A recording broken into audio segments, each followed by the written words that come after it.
La hiérarchie dans la religion catholique, ce sont des points de passage, des postes de ravitaillement de l'âme.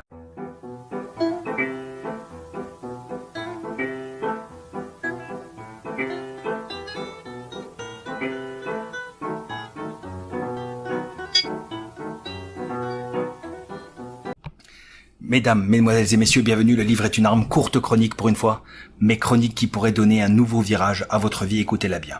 La confession de Monseigneur Louis-Gaston de Ségur. Oui, c'est le fils de la comtesse que vous connaissez tous, un fils brillant, un fils particulièrement sagace.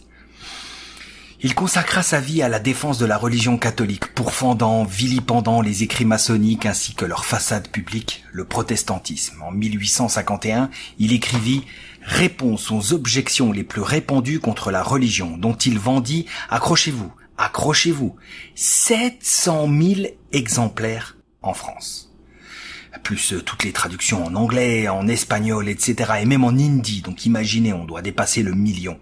Il devint aveugle en 1856, mais continua à se montrer prolifique. Nous voilà débarrassés du superflu, on va pouvoir aborder l'essentiel. Essentiel, nous voilà donc, la confession, nous y sommes. La confession, c'est donc un aveu que nous devons faire de nos péchés à un prêtre, à un ministre de Jésus-Christ, pour obtenir le pardon du bon Dieu. Voilà la définition sommaire. La confession, c'est un des sacrements, certes, mais c'est vraiment un des socles de la religion catholique. Dès les premiers siècles, dans les catacombes de Rome, furent retrouvées des traces de la confession. L'auteur ajoute ensuite, il égrène la longue liste des historiens et autres pères de l'Église qui décrivirent, qui expliquèrent en leur temps la pratique de la confession. Origène, Tertullien, Saint Cyprien, Saint Basile le Grand, Saint Augustin, Saint Chrysostome. D'ailleurs, ce dernier déclara « Celui qui rougit de découvrir ses péchés à un homme et qui ne veut pas se confesser sera couvert de honte au jour du jugement en présence de l'univers entier. » Vous le voyez, la foi de l'Église n'a jamais varié d'un iota sur ce point. C'est une absolue nécessité car venant de Dieu et non des hommes. C'est une invention de Dieu qui existait déjà du temps des apôtres et des martyrs. La confession exige le passage devant un prêtre, donc le prêtre qui lui aussi demeure une invention de Dieu et qui occupe la place de Jésus-Christ sur terre. Il perpétue Jésus-Christ au milieu de nous. C'est par miséricorde, par bonté que Dieu a confié à d'autres hommes le soin de nous pardonner, sinon nous n'en serions jamais assurés. Je t'absous au nom du Père, du Fils et du Saint-Esprit, va en paix et ne pêche plus. Quelle douceur que d'entendre ces mots. Car il n'est point question de honte ici, d'orgueil ou d'honneur. Tous les grands hommes de France, ces hommes d'honneur, se confessaient de Bayard à Henri IV, à genoux. Avouer ses fautes, au contraire, c'est se relever, se mettre à genoux pour mieux se relever. Car le prêtre est un ami désintéressé, un appui, un conseiller fidèle. Le prêtre, c'est la police du bon Dieu. Et si elle vous traque, cher ami, ne fuyez pas, c'est bon signe. Elle ne vous mènera pas en prison, mais au paradis.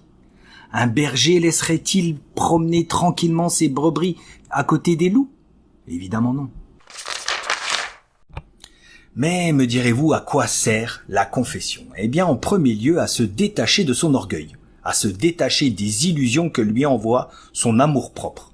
Les protestants, eux, sans confession, sans jeûne, font ce qu'ils veulent, au gré de leurs caprices, car ils l'ont abolie, cette confession, comme toute sanctification d'ailleurs. Quand on l'eut abolie, déclara par exemple la liturgie protestante de Suède, quand on l'eut abolie, cette concession fut aussitôt suivie d'un libertinage si affreux que chacun crut pouvoir, quoi qu'en disent les pasteurs, satisfaire toutes ses passions. Vous le voyez, la confession donc, c'est la toilette de notre conscience, celle qui nettoie notre âme salie par le péché. Il est de notre devoir de ne pas laisser notre âme crottée, dégoûtante. Ensuite, se confesser, c'est aussi prévenir, des péchés certes, mais aussi des crimes. Puisque se confesser, c'est vivre en permanence avec une morale au-dessus de vous, au-dessus de nous. C'est montrer que vous détestez le mal. Les riches protestants ne choisirent-ils pas leurs domestiques parmi les catholiques les plus pieux uniquement? Rappelle Monseigneur de Ségur. J'y ajouterai que, aujourd'hui même, les riches gis en Amérique du Nord, aux États-Unis, par exemple, ont pour domestique des Philippines catholiques la plupart du temps. Que la confession soit instituée et nul gendarme n'arpenterait plus nos rues. La confession, de surcroît, agit comme un miroir, vous fera voir ce que vous êtes ou n'êtes pas, et par là même vous rendra conscient et donc meilleur. C'est s'inscrire dans le temps, c'est un ancrage, c'est un baume au cœur indispensable à notre quotidien. Pensez-y, un si petit aveu qui titille peut-être notre amour-propre, mais qui nous garde du feu des péchés brûlants, notre conscience. Car il n'est nul besoin de craindre notre Seigneur, il pardonna sur la croix. Il pardonna la femme adultère. Il pardonna Zaché. Quel que soit le crime, repentez-vous. Même si vous êtes faible, confessez-vous. Et vous ressentirez forcément la puissance des sources divines. Enfin, se confesser, c'est s'élever au-delà de la bête, car l'âme seule nous distingue des bêtes. Et le confesseur demeurera le plus fidèle de vos amis. Il ne vous trahira jamais, sous aucun prétexte. Pendant l'ignoble Révolution française, les prêtres furent pourchassés, persécutés, parfois assassinés, mais jamais aucun ne trahit le serment de la confession. Certes, le confesseur pourrait vous déplaire, eh bien trouvez-en un autre. En réalité, un seul prêtre règne dans toute l'Église, c'est notre Seigneur. C'est lui, votre véritable confesseur. Le prêtre, que vous appellerez évidemment mon père, saura vous orienter, vous poser des questions s'il sent votre malaise, votre timidité ou votre hésitation. Vous devez écouter ses avis et la pénitence qu'il imposera, humblement, pour vous pardonner au nom de Jésus-Christ. Parfois, certes, l'absolution peut vous être refusée. Le prêtre applique la loi sans condamner, la loi selon le cœur de Jésus-Christ. Un bon prêtre ne doit se montrer ni trop rigide, ni trop relâché.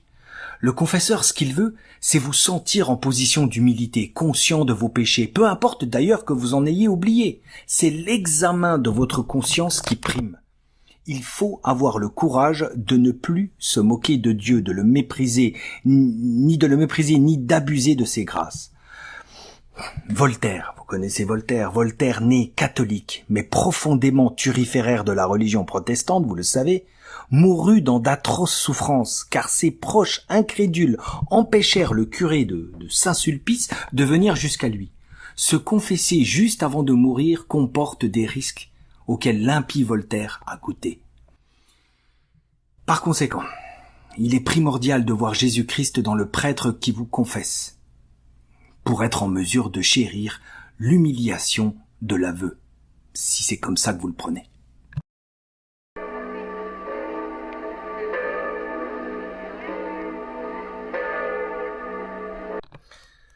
Allons, maintenant, au-delà du livre, apportons humblement quelques remarques à l'essai de Monseigneur Louis-Gaston de Ségur. Alors vous savez, bien souvent il est reproché à l'Église catholique d'avoir une hiérarchie. Réflexion typiquement humaniste issue des milieux protestants qui ne jure que par la mise en avant du « je », plus précisément du « I » majuscule anglais, comme nous le vîmes dans notre vidéo numéro 50 que je vous conseille. Seulement, cette hiérarchie dans l'Église catholique n'est pas à analyser dans le sens bas du front militaire du terme, pas du tout, mais plutôt dans une volonté d'éclairer votre chemin. Le prêtre, lors de la confession, nous l'avons vu, ne vous ordonne rien, n'exige rien de vous. Il vous voit arriver hésitant, marchant avec précaution dans le noir et vous éclaire le chemin pour que vous retrouviez votre sûreté, votre confiance, et que vous marchiez d'un pas averti, d'un pas alerte. La hiérarchie dans la religion catholique, ce sont des points de passage, des postes de ravitaillement de l'âme. Les J, eux, veulent aller à Dieu sans passer par Jésus-Christ. Ils ont en horreur la nouvelle alliance, ils la maudissent. Les J la maudissent tellement d'ailleurs que leur culte, leur religion s'est bien éloigné du mosaïsme. Désormais, le J est talmudiste. C'est un contre-catholicisme. Quant aux protestants, ils désirent se rendre à Jésus sans passer par les guides que sont les prêtres. Vous voyez donc à quel point la confession demeure un socle philosophique de la religion catholique, mais aussi et surtout pour notre âme. Deuxième réflexion suscitée par l'essai de Monseigneur de Ségur, sorte de corollaire de la première. Parlons des J pour changer un peu de sujet. Eux ne pratiquent pas la confession, puisque la confession exige un travail sur soi, une humilité, Une autocritique salvatrice, rédemptrice, destinée donc à nous reconstruire, puisque c'est un mot à la mode, à nous élever. Point de cela chez eux, puisque leur rapport à Dieu n'est engagé que de façon collective, de façon tribale. N'oubliez pas, et trop de gens, je le rappelle encore une fois, trop de gens ne savent pas cela, n'oubliez pas que les J sont monolâtres. C'est leur Dieu pour leur tribu. Leur lien avec Dieu se veut donc collectif. Par conséquent, contrairement au prêtre qui rassure, qui aime un J, n'est jamais assuré d'avoir été pardonné lorsqu'il prie. Par conséquent encore, le J va se retrouver dépendant des chefs religieux J, c'est-à-dire des rabbins et de leur volonté. En gros, tu seras pardonné si tu fais ça pour Israël. Hachem te remerciera si tu accomplis ça pour le peuple J. Le talmudiste et le talmudisme n'a donc plus rien à voir avec la religion, mais tout à voir avec le pouvoir politique des rabbins. Que jamais ne sorte de France la gloire qui s'y est arrêtée, je vous laisse avec un petit extrait vidéo qui est absolument magnifique. Ou ma sœur, puisque tout est prêt, tâche d'être prêt toi aussi. Moi je suis là pour t'aider. Viens te confesser. Viens te faire propre. Je t'attends, à n'importe quelle heure du jour ou de la nuit. Je suis là. Oui. Il entend mes paroles, mais il ne viendra pas. Parce qu'il ne sait pas que c'est pour lui. Et puis il y a quelque chose qui vous fait peur. C'est la confession. Et pourquoi elle vous fait peur? Pour les hommes, c'est par vanité. Ça les gêne de raconter à un autre homme les fautes qu'ils ont commises. Il se figure que je vais prendre des notes, là, dans ma tête. Et quand je vais les rencontrer dans la rue, je vais sourire en pensant à leur confession. Mais mes pauvres enfants, si un prêtre devait garder dans sa mémoire toutes les fautes qu'on lui confie, mais lui pousserait une tête comme une coucourde, il semblerait un biboquet, puis il deviendrait fou. En réalité, ce n'est pas à moi que vous parlez. Moi, ça rentre par une oreille et ça ressort par l'autre pour aller jusqu'au pied du bon Dieu. Alors il juge votre repentir et il m'inspire la pénitence que je dois vous infliger. Et il y a quelqu'un d'autre qui entend votre confession. C'est vous-même. Et ça, c'est le plus important. Le mal que l'on fait, on le fait souvent sans s'en apercevoir. Et quand il faut ensuite le raconter à Dieu, on l'apprend soi-même comme une bien triste nouvelle.